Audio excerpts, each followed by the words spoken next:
Hi friend, today we're talking about Scarecrow's revenge. A troubled member of a Viking settlement, Henrik, attacks a woman and is banished by the Jarl. He escapes his confinement to an alleged cursed Scarecrow and seeks revenge on the settlement by trading his soul to a witch, becoming a supernatural Scarecrow. Directed by Louisa, written by Tom Jolliffe, starring Carey, Thring, Mike Kelson, Peter Cosgrove, Sarah Kohen, and Kate Milner Evans. So I guess this is a period piece. It takes place in the early 800s. In the last 4 years, director Louisa has filmed and released 17 movies. This is her 7th, which is both impressive and understandable why this is so weak when it comes to production. The quality is pretty subpar, and it seems as though continuously working, she has learned very little while on set or in the editing bay. The editing isn't terrible. It's cut together fairly well. The film locations are the highlight of the entire production. Unfortunately, the cinematography is pretty weak.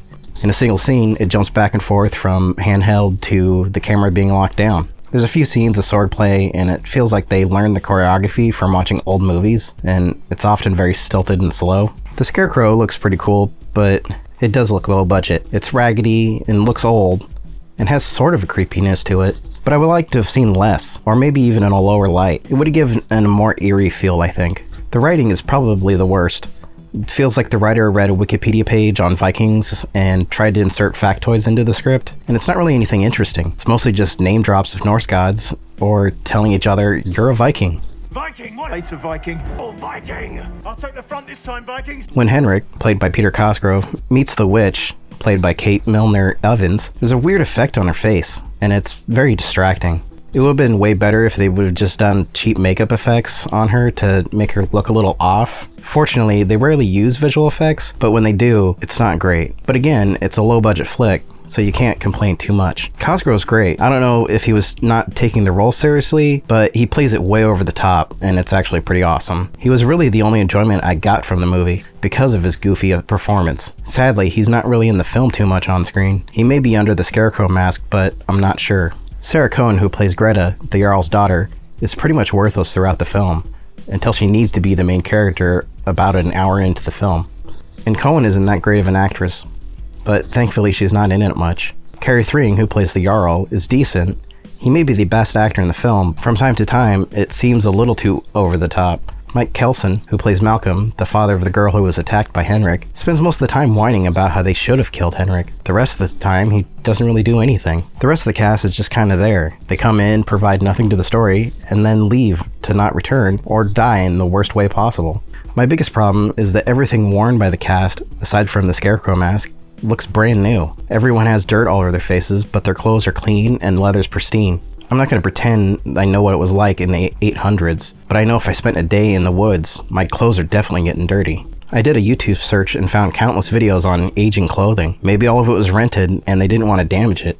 I just don't know. Also, the film mostly takes place during daylight, so when you see the Scarecrow, it's in full light, and all the creepiness that could have been there is taken away by being fully revealed.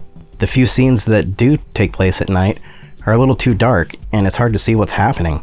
My guess is that they didn't know how to light the night scenes, so they kept with the day shoots, but I could be wrong. Overall, it's bad. I think if a group of teenagers made this for their high school project, I would have watched it differently. At least the shortcomings would have been understandable. I just don't understand how you make 6 films before this and still fail at making something interesting. If you're expecting a slasher or a monster movie, this isn't it. I could have appreciated it more if they embraced the goofiness and played more into it, because the premise is pretty silly. And then when you think it's over, it just keeps going for some reason. It's not a good bad movie, it's just bad. It feels like a film that's been churned out by a company that pumps them out like water. But this is one person. It's baffling. It's like if Roger Corman was in his late 20s, maybe early 30s, and had never seen a movie before, and then decided to make one. But at least Corman's films had something redeeming about them. A fun character or a premise so out there that you can't help but enjoy the ride. All this has is a semi-interesting looking villain, but it's used in the worst way.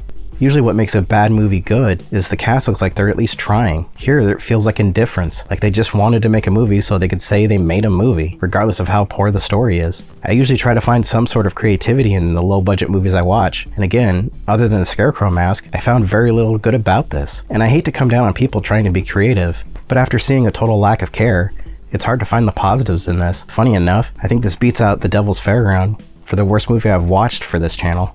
and I think it comes down to the failure of leadership to tell an interesting story. I would definitely pass on this one. Have you seen it? Did you like it? Let me know in the comments. Thanks. Thanks for watching this video. If you liked it, check out one of these videos.